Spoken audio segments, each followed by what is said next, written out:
नहीं,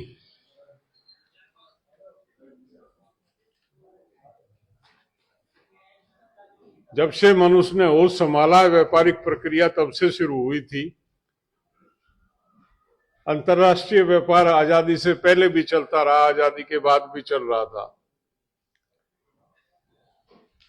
1948 से दुनिया में जो व्यापार था वो एक समझौता था, गेट,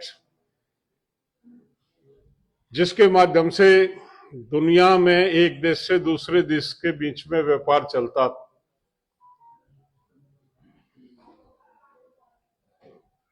कृषि व्यापार में सम्मिलित नहीं थी।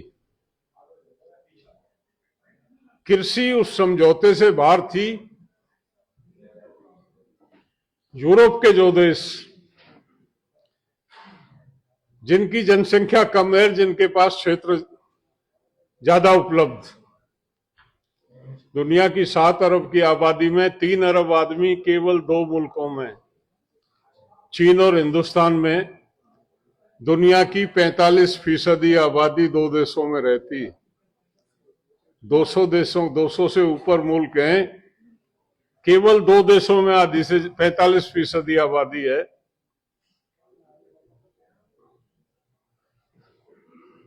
ऐसे ऐसे देश हैं जिनके पास दुनिया भर का सरप्लस। आपने देखा होगा, हम बचपन में सुनते थे कि अमेरिका में अपने किसान का सारा उत्पाद खरीदते हैं और खरीदने के बाद उपयोग में नहीं ला पाते तो समुद्र में डाल देते हैं। ये बड़ा आम था गांव में। व्यापारिक देश हैं वो, उन्होंने सोचा कि समुद्र में क्यों डाला जाए, इसके लिए बाजार तलाश किया जाए। और बाजार तलाश करने की प्रक्रिया में वो जो गेट के माध्यम से व्यापार किया जाता था, उसका स्वरूप बदलने के लिए एक डुंकल कमेटी का गठन किया गया। उस कमेटी में बहुत से बदलाव ऐसे किए गए कि किस तरह से हम जैसे मुल्कों के गले में फांसी का फंदा डाल दिया जाए। चौधरी महेंद्र सिंह टिकैत, प्रोफेसर नंजुंदा स्वामी के नेतृत्व में हमने WTO के खिलाफ बड़ी लड़ाई लड़ी, क्योंकि उसमें और कुछ नहीं हो रहा था। उसमें बाकी व्यापार तो वैसे ही चलना था, खेती को उसमें शामिल किया जाना था। हम उसका विरोध कर रहे थे। जब वो साइन हुआ, WTO का नाम उसको दिया गया, हम अपनी लड़ाई लड़ रहे थे निरंतर। आप लोगों की जो मेहनत थी, जो टिकैत साहब का नेतृत्व था, उसका नतीजा ये हुआ 2003 में वो समझौता तो साइन हुआ, लेकिन खेती को उससे बाहर रखा गया। एग्रीमेंट ऑन एग्रीकल्चर साइन नहीं हुआ। ये जो देश हैं यूरोप के और जो अमेरिका, ये बहुत ही चालाक है। इन्होंने दूसरा रास्ता निकाला, फ्री ट्रेड एग्रीमेंट, मुक्त व्यापार, WTO से हटके। और ये जो समझौता हुआ है, ये मुक्त व्यापार के नाम से हुआ। WTO में हमें कुछ शक्ति मिली थी। हम 300% तक अधिकतम अपने देश में किसी भी चीज को आने से रोकने के लिए उस पर ड्यूटी लगा सकते थे।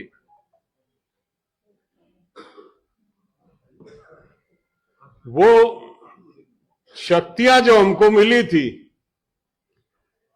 उसमें ये देश जो विकसित देश है, ये कंफर्टेबल नहीं थे और इन्होंने FTA की संरचना की, फ्री ट्रेड एग्रीमेंट, मुक्त व्यापार।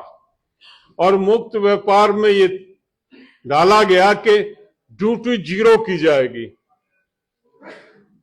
अभी जो अमेरिका से हमारा समझौता हो रहा, उसमें ड्यूटी, हिंदुस्तान में कोई भी सामान आएगा उसके ऊपर कोई ड्यूटी नहीं लगेगी। इस पे हमारी सरकार सहमत हो गई है।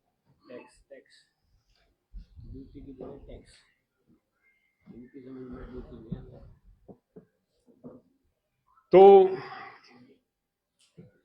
सुमन साहे जी हमारे बीच में आई हैं। इस लड़ाई की शुरुआत में आपको इनका परिचय दे दूं। आप बिहार से हैं, एक राजनीतिक परिवार, बड़े राजनीतिक परिवार से आती हैं, लेकिन उसके साथ साथ आप जर्मन में पढ़ाती रही हैं और आप इसकी जेनेटिक इंजीनियरिंग की विशेषज्ञ हैं। और देश में सबसे पहले जीन कैंपेन के नाम से जो मूवमेंट शुरू हुआ था, वो उसका श्रेय सुमन साय जी को जाता। 1992 की शायद बात है, जब हम और आप उसको लेके उसका विरोध कर रहे थे, डुंकल ड्राफ्ट का। तो शुरुआती दौर, जब तक देश के लोग जानते नहीं थे कि डुंकल कौन है और डुंकल ड्राफ्ट क्या है और जेनेटिक इंजीनियरिंग क्या है, तो सर्वप्रथम जो देश में इसकी जानकारी दी उसका श्रेय डॉक्टर सुमन साय को जाता। तो हम आपका अभिनंदन करते हैं, स्वागत करते हैं। आप हमारे बीच में आज फिर आई हैं उन चीजों पे प्रकाश डालने के लिए जो लड़ाई इन्होंने 1992 में शुरू की थी। तो मैं आपका यहाँ पहुंचने पे स्वागत करता हूं और निश्चित तौर पे हम हमारे किसानों को वो जानकारियां ये आप उपलब्ध कराएंगी जिनके बारे में आप जानते नहीं है, जिनसे अनभिज्ञ हैं आप। तो ये समझौता हुआ, इसमें ड्यूटी को 0 कर दिया गया। तरह तरह के कृषि उत्पादों पे सब कुछ सरप्लस है उनके पास एग्रीकल्चर में, क्योंकि उनके यहाँ जनसंख्या कम है और क्षेत्र ज्यादा, उत्पादन अधिक है, बाजार चाहिए। दुनिया के सबसे बड़े बाजार हैं चाइना और भारत। चाइना तो अपने देश में परिंदे को भी नहीं फटकने देता। बाहर के किसी भी देश का चाइना में दखल नहीं। वहां की सरकार अपने हितों की रक्षा करना जानती है, लेकिन हमारे मुल्क का जो सिस्टम, हमारे मुल्क की जो ब्यूरोक्रेसी और जो राजनीतिक सेटअप जिस तरह का है, हमारा मुल्क ऐसा है कि कोई कुछ भी लाके यहां बेच के जा सकता। इतने लूपहोल हैं हमारे सिस्टम में। अभी ये समझौता हुआ, एक सप्ताह पहले आपने देखा होगा एक समझौता हो रहा, इतना बड़ा समझौता हो रहा, 140 करोड़ के मुल्क में 60% लोगों की जो रोजी रोटी देने वाला पेशा कृषि है, उसको लेके समझौता हो रहा है और उसकी घोषणा वाशिंगटन से हो रही है, नई दिल्ली से नहीं हो रही है। हमको तो लगा कि देश दिल्ली से चल ही नहीं रहा है, देश वाशिंगटन से चल रहा। हमारे देश के बारे में, हमारे देश से जुड़ा हुआ समझौता हो और हमारी सरकार साइलेंट हो। और देखो और मजाक हुआ, आप सब ने देखा होगा, आज तो अखबार टीवी सब देखते हैं।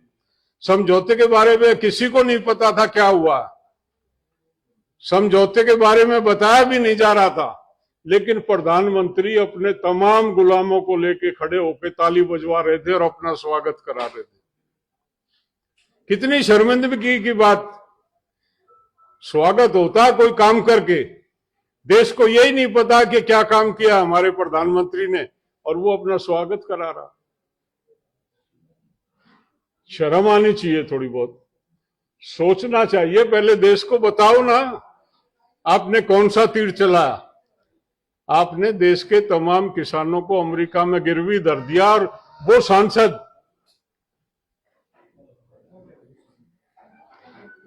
जो सत्तारूढ़ पार्टी के सहयोगी और सत्तारूढ़ पार्टी के लोग हैं, वो तमाम खड़े हैं। एक आदमी ने नहीं कहा जी हम स्वागत तो आपका कर रहे हैं, किस लिए कर रहे हैं ये तो बता दो।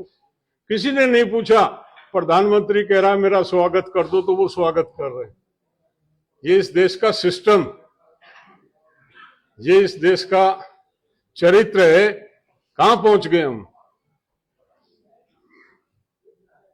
कृषि मंत्री का बयान आया कि हम महत्वपूर्ण कृषि फसलों को सुरक्षित करेंगे।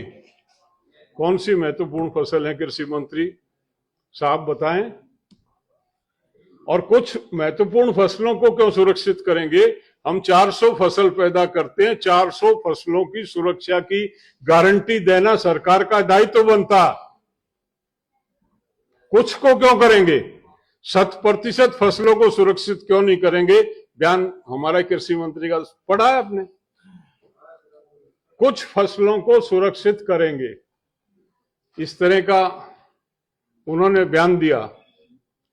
अमेरिका की कृषि मंत्री कह रही है 500 अरब डॉलर का व्यापार हिंदुस्तान से करेंगे, हमारा किसान खुशहाल हो जाएगा, हमारे देहात में पैसा जाएगा इस समझौते की वजह से। वो कह रही है अमेरिका की कृषि मंत्री। हमारे वाणिज्य मंत्री से पूछा गया भाई बताओ क्या है, बोला मुझे नहीं पता, उससे जयशंकर से पूछ लो। जयशंकर से पूछा गया क्या क्या कुछ हो रहा है, बोला मुझे नहीं पता, गोयल से पूछ लो। कोई बताने को तैयार नहीं है देश को। समझौता हो गया इसलिए बताने को तैयार नहीं है, नैतिक बल नहीं है बताने का, चोरी की गई है, आपको आपकी बलि दी गई है इस समझौते के माध्यम से। आज ये संगोष्ठी इसलिए की गई है कि भविष्य का रास्ता बनाना है कि किस तरह से अपना अस्तित्व बचाएंगे हम, किस तरह से अपनी खेती किसानी और अपनी नस्लों को बचाएंगे, वो आज की इस संवाद से तय करना है हमको भविष्य का। और वो ही नहीं है, पार्लियामेंट में बीज बिल है, पार्लियामेंट में पेस्टिसाइड मैनेजमेंट बिल है, पार्लियामेंट में इलेक्ट्रिसिटी बिल है, पार्लियामेंट में 3 बिल और भी रखे हैं जो आपके हित में नहीं। बिजली आपकी प्राइवेटाइज हो जाएगी, जो सरकार से आप लड़ाई लड़ते हो उसका पर्सन ही खत्म कर देंगे। सरकार का एक ही जवाब होगा कि हमारी तो है नहीं, प्राइवेटाइज है। उसका विधेयक हमने जब आंदोलन खत्म किया तो सरकार ने हमसे वायदा किया था कि आपसे चर्चा किए बगैर हम इस बिल को संसद में नहीं रखेंगे। सरकार ने धोखा दिया, सरकार ने हमसे बात किए बगैर उसको दोबारा से संसद के पटल पे रख दिया। ऐसे ही वो बीज विधेयक है जिसमें जो बीज बेचने वाली कंपनियां उनको सुरक्षा दी गई है पूर्ण रूप से, किसान के हितों का ध्यान नहीं रखा गया। ऐसे ही वो पेस्टिसाइड मैनेजमेंट बिल है जिसमें कोई नकली दवा और नकली खाद अगर बेचता है तो उस पर कोई अंकुश नहीं है, उसमें स्टेट के अधिकारों को सीमित कर दिया गया। स्टेट कुछ समय तक उस पर कंट्रोल कर सकती है, बाद में सेंटर का इंटरवेंशन उसमें होगा, अप्रूवल चाहिएगी और इस तरह जो किसान हित में कहीं ना कहीं नहीं। ये तमाम विषय हैं जो मैंने आपके सामने रखे, इन्हीं पे हमारे जो एक्सपर्ट्स हैं वो आपको प्रकाश डालेंगे। मैं आगे आ जाएं, बैठ जाएं, किसान है हम। किसान का हृदय बहुत बड़ा होता है, ना उसे जमीन में बैठने में गुरेज है और ना वो इसमें शर्म महसूस करता। बैठ जाएं आप आगे इस मेज को भी